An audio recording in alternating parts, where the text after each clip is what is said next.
Assalamualaikum warahmatullahi wabarakatuh. Di sini saya akan menjelaskan tentang fintech. Fintech yaitu singkatan dari financial technology yang berarti teknologi keuangan. Jadi sebenarnya apa itu fintech? Adalah inovasi teknologi yang dikembangkan dalam bidang finansial sehingga transaksi keuangan bisa dilakukan dengan praktis, mudah dan efektif. Perkembangan fintech di Indonesia sering dengan pesatnya perkembangan teknologi dan bertumbuhnya perusahaan-perusahaan startup, semakin besar pula perkembangan fintech di Indonesia. Teknologi fintech di Indonesia dimulai dari tahun 2006. Namun sayangnya saat itu masih sedikit perusahaan menggeluti bidang ini. Ketika Asosiasi Fintech Indonesia didirikan pada tahun 2015, maka kepercayaan fintech terhadap Indonesia mulai tumbuh di kalangan masyarakat. Akibatnya, perusahaan fintech di Indonesia mengalami pertumbuhan begitu pesat hingga 140 perusahaan tercatat dalam daftar fintech OJK. Tidak berhenti sampai situ, pada tahun 2017 berkembang lagi fintech syariah.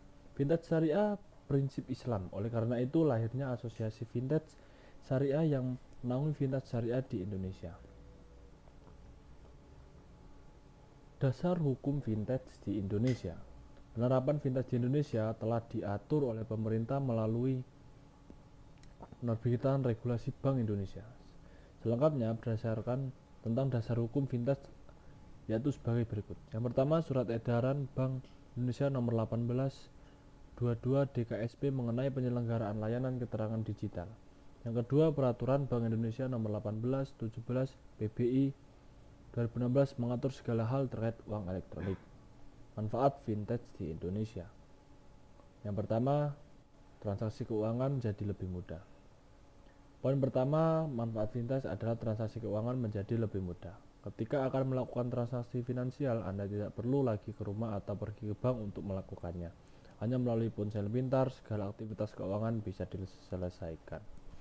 Yang kedua, akses pendanaan lebih baik. Berkat fintech, teknologi keuangan berkembang pesat hingga menjangkau berbagai kalangan masyarakat.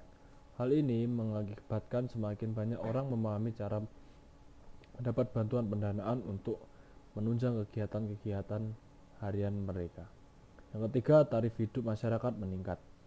Poin manfaat fintech satu ini masih berkaitan dengan sebelumnya. Setelah masyarakat mendapatkan akses pendanaan lebih baik, maka masyarakat bisa menggunakan dana tersebut guna membiayai aktivitas konsumtif dan produktif mereka.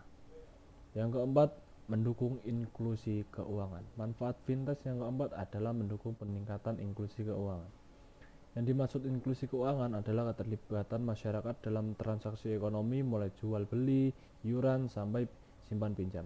Kemudian teknologi fintech telah menjembatani berbagai transaksi ekonomi, sehingga inklusi keuangan pun semakin meningkat. Antara lain mempercepat perputaran ekonomi. Yang terakhir, manfaat fintech adalah mempercepat perputaran ekonomi. Akses keuangan kemudian bertransaksi mendorong arus perputaran ekonomi semakin cepat dan praktis. Selain itu, fintech membantu pelaku perusahaan untuk mendapatkan modal dan bunga rendah melalui pinjaman online. Jenis-jenis fintech di Indonesia. Yang pertama, P2P lending.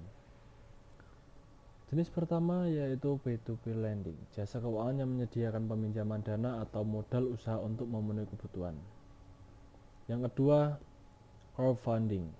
Crowdfunding adalah produk fintech sebagai platform mempertemukan pihak yang memerlukan dana dan pihak donatur dengan jaminan transaksi secara aman dan mudah.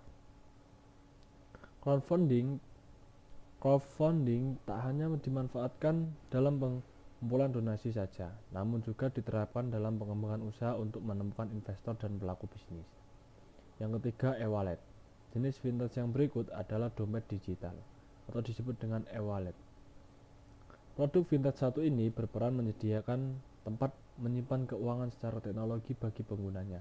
Tujuan produk fintech ini adalah mempermudah pengguna melakukan pencarian dana dan transaksi di aplikasi-aplikasi lain seperti marketplace, market app, dan semacamnya.